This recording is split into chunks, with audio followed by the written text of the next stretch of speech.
What's going on, guys? It's the Hunter Project here. Welcome to my channel where you'll find Monster Hunter news, builds and playthroughs and everything in between. If you do enjoy, be sure to smash the like and subscribe buttons, and without wasting any more time, let's get right into the video. So today I'm bringing you a top 5 Easter eggs in Monster Hunter World, and of course let's just get straight into the number 5 spot, which is Poogie. So starting off with the number 5 spot, we have our favourite little piggy that we find in our little village centres, and this is the little pig called Poogie. So this may come as a surprise to some of you, but Poogie was basically brought into the series at a much earlier time, specifically in Monster Hunter Freedom 2, and this is when I started my own Monster Hunter experience, so it does bring a lot of nostalgia with it, of course. But in World, they have added a lot more customization to him or her. Of course, that's a mystery for maybe another game to solve. But yeah, they've added a lot more customization, and they also have holiday themed like outfits for Poogie, which is pretty awesome. So of course, when the game was fresh back in the day, we got Halloween, got a special outfit. Christmas also got a special outfit, which was pretty awesome. And yeah, so this is more of a little history lesson Easter egg. But yeah, it's a little nod to the past games, which is pretty cool. So it takes the number 5 spot. So coming in at number 4, we have the excitable A-lister. So with the Fatalis event dropping, I'm sure many people were made aware of the fact that the A-lister was actually a character from a past Monster Hunter game, Monster Hunter 4 Ultimate to be specific, and he was present during a lot of fights in that game. Specifically the Gosmagios comes to mind when I think about the cutscenes that he was in. And yeah, so I remember it having quite a cool cutscene, but to be honest, most of the cutscenes in that game were pretty good, and the narrative in general was pretty damn good as well, especially for a Monster Hunter game at the time. So it is quite nice to see them bringing in characters from older games.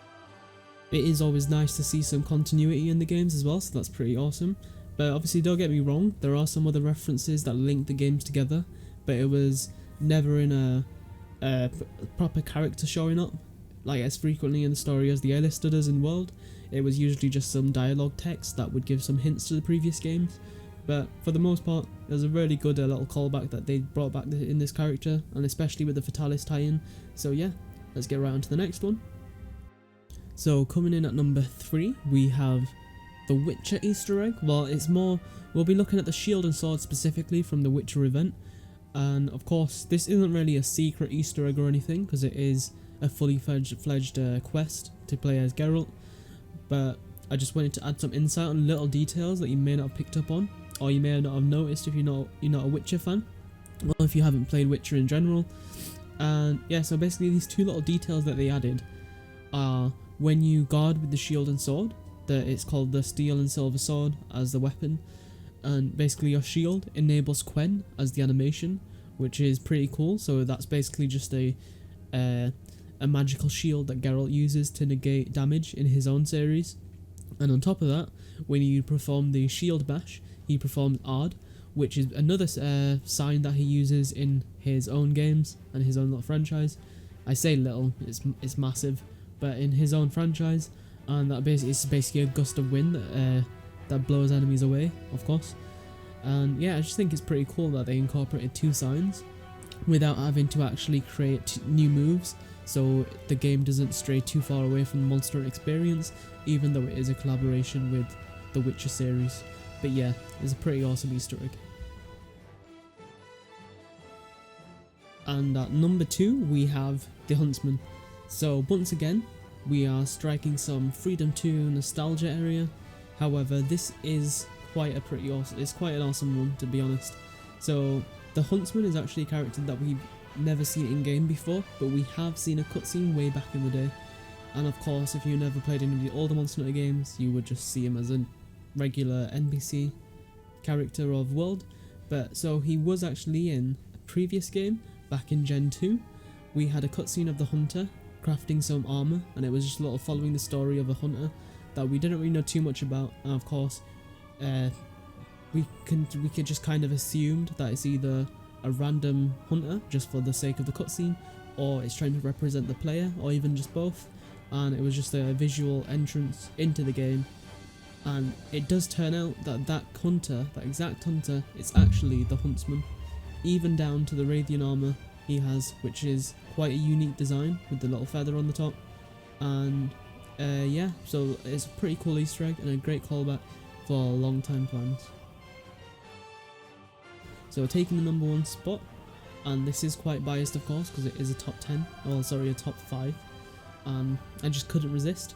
#1 is the Rotten Veil, being Dalamadur's carcass, as it's like a frame of the map.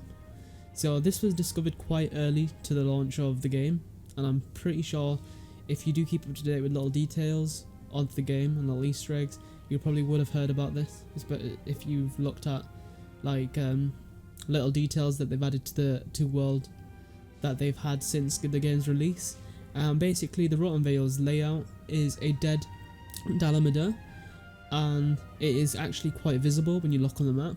And if you do look at how the bones look and how they're displayed and the formation of them, it's really clear that it is Dalamadur, especially with the head is quite visible to make out what it is.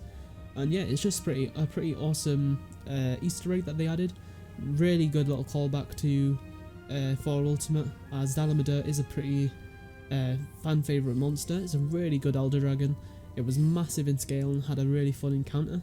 One little honourable mention is that I'm pretty sure the Guiding Lands is supposed to be Zora Magdaros, which is hinted to us by how if we want to get his armour for G rank, or Master rank as they call it now, we do have to mine around the Guiding Lands to get the armour.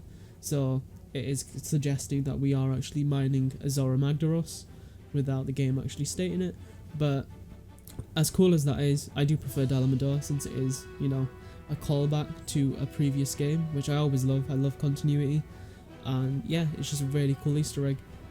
So this does bring us to the end of the video, guys. If you did enjoy, be sure to smash the subscribe and like button, and comment down below what your favourite Easter eggs are from World or even any other Monster Hunter games, and also put down some video suggestions if you want me to make any, if you have any in mind. And other than that, guys, thank you for watching, and I'll see you in the next one. Bye.